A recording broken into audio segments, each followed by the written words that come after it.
All right, wonderful people, lovers of freedom. Good morning, good afternoon, good evening to each and every one of you. Welcome back to Expose News TV, your one and only YouTube platform, where they give them back-to-back update on how things they be, on how things they share for Biafraland and beyond. If you're joining us for the first time, remember to subscribe and turn on your notifications too. Also remember to like and share this broadcast as it is hot. All right, my people, it says here that the latest one, Enugu community has lamented, yes, on the fact that Fulani headsmen have been given issues and they have been destroying their crops and farms, and they have begged for government assistance. And what I'm trying to explain to you here at this point is that we all know that the government is not going to do anything about it, and that is the truth of the matter. The government is not going to do anything about it. Now let us go into the full details of this particular news. It says here that a man narrowly escaped in a video that was posted recently on Twitter. It says here now that this thing is coming from a local government area in Enugu State, Eziama Agwobu, or in Ezago, local government area of Enugu State. He said that residents of that local government area were thrown into chaos on Tuesday when herdsmen abducted a man, his wife, and son while they were collecting firewood in the bush. The man narrowly escaped, as seen in the video that was posted, because there was a video that was actually posted on Twitter. A community leader who spoke in the video expressed distress over the incident, highlighting the ongoing issue of cattle destroying their crops and agricultural farms. He appealed to the Enugu state government to intervene and address the alarming rate of farm destruction, seeking protection for their means of livelihood. The incident has sparked concern and fear among the agrarian community who rely on their farms for survival. The community leaders' plea for government assistance aims to ensure their safety and the preservation of their agricultural resources. Now, the man has narrated. This is what the man said. He said, what happened today is that we cultivated this agric farm. We decided to fence it with our bamboos before we shared it among ourselves because cow destroys our crops. When we started fencing the farm, the herders came and started asking us what we were doing because they would come back and remove the fence. It is the audacity of these people in a different land, in a land that is not yours, is where you have the audacity to come out and say these kind of things. My people, you cannot try this in the northern land. If you try it, you are gone. That's just the truth of the matter. If you make a mistake to try this type of thing, they would stab you there and then. But then this is where the Igbo land is the place where they feel they can wake up and talk anyhow to people that originally own the land. True to their trust, today they came and destroyed the fence. So while they were destroying it, we got information and came and pursued them. They attacked one of our brothers with their sticks and told us that they would return. After we pursued them, one of our sisters and her husband went to fetch firewood from there. They seized the husband, so the wife and son escaped and ran home to tell us. Now, the person in question that was held started narrating how it happened. He said, our dog came and my wife and son escaped, came to make a report that I was seized by the Fulani headsmen inside the bush. My wife escaped with my son when I was exchanging words with them. When I was asking them, will you kill me and kill my wife?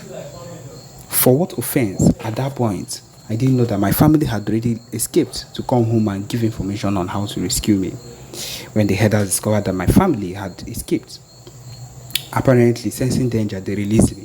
When they released me, I turned and I started calling my wife and son, but they were nowhere to be found. That was when I knew that they had escaped. He narrated. The farm the herders destroyed is located in the agric of Eziama Agwobu. Yes, my people, as Idehot, that is what is happening currently. The audacity of these people to abduct a man that is coming to collect firewood from his own land because they've decided to like block him or stop them from collecting wood from their own land. This is what these people have decided to do. This is what they've woken up to say that they will stop them from collecting wood. My people, this is a very tragic matter, a very, very heavy matter that needs to be settled immediately. I believe the Biafran Liberation Army needs to do it. When the PM Ekpa comes out and says a whole lot of things concerning this, people normally say things against it. But my people, looking at it now, these people are capable of murder, and if care is not taken, I am sure they might have done it before. and we are not going to let this particular thing stand. They need to face the wrath of Igbos, of the Biafra Liberation Army, and I'm sure it's going to happen soon. Then we are letting them know that we are not as serious as we've been. That is just the truth of the matter. Anytime we decide to stop fighting, it will just mean that yes, that we are not as serious as we claim to be. In quotes, it will just be something that they would come out and say. It means that we are not ready for whatever it is that is happening soon. And so, my people, we are not giving up, and that is what these people think they have against us, being ready or looking for where to give up. We are not giving up anytime soon, and that is the truth of the matter. Okay, my people, we have another one in our front right now that we are getting. It says here that 45 has been feared dead. 45 headsmen has been feared dead recently in Benue community, and so it could be. They say 45 has been feared dead in Benue community. My people, see the killings in Sankera axis, particularly Ukum local government area of Benue State, has remained unbeaten because of the issues that have been coming out ever since. He says that, however, unbated, resulting in the killing of about 45 persons in the area. However, the member in the Benue State House of Assembly representing Ukum State constituency, Ezra Iyongo, said about 20 people lost their lives in the incident.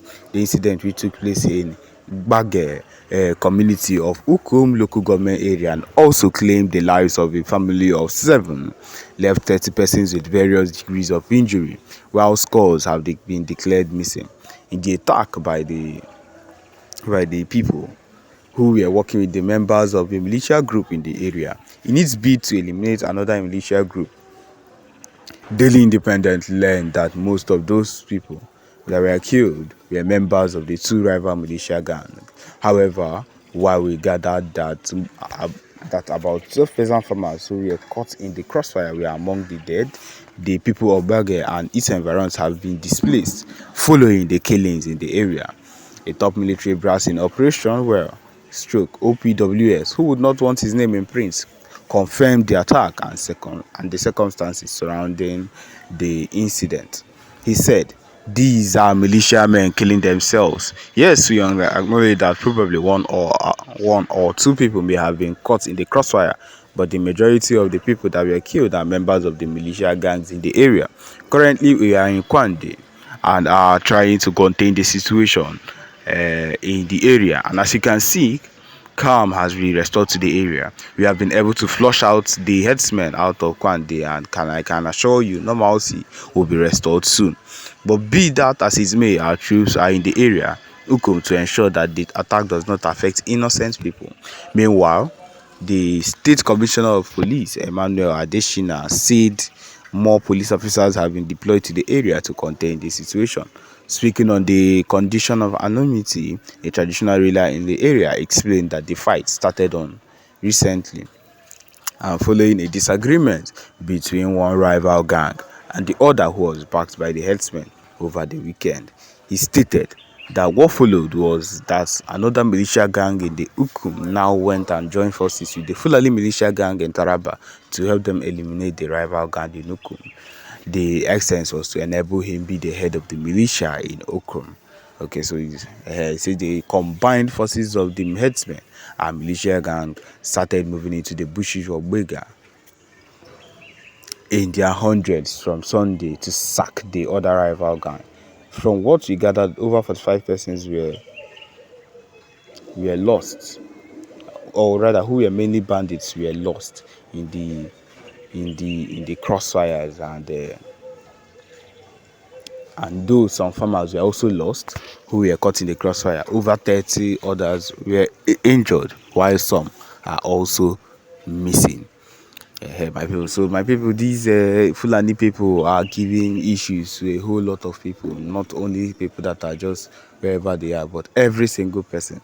And these are not the people, and these are the people we wake up and we are saying that in Owerri or Igbo land or in Anambra, wherever it is, that we would wake up and give them a space or an opportunity in our land to stay and go and graze their fowls. Look at the amount of issues they are causing in their own place. Yes, in Benue State, So think about what these people will be able to do in our own state. Think about the mayhem they would cause, allowed into our land. We already know that they have already been causing a whole lot of issues in our land. Now think about what they will do if we now give them that audacity to enter into our land and do whatever it is they seem that is right for them. My people, it means we are sentencing ourselves to death, which would be the worst thing we could ever do to ourselves. Also, yes, my people, this is it. This is where we've come to the end of this particular broadcast. Thank you for joining us. Remember to subscribe and turn on your notifications too. Thank you.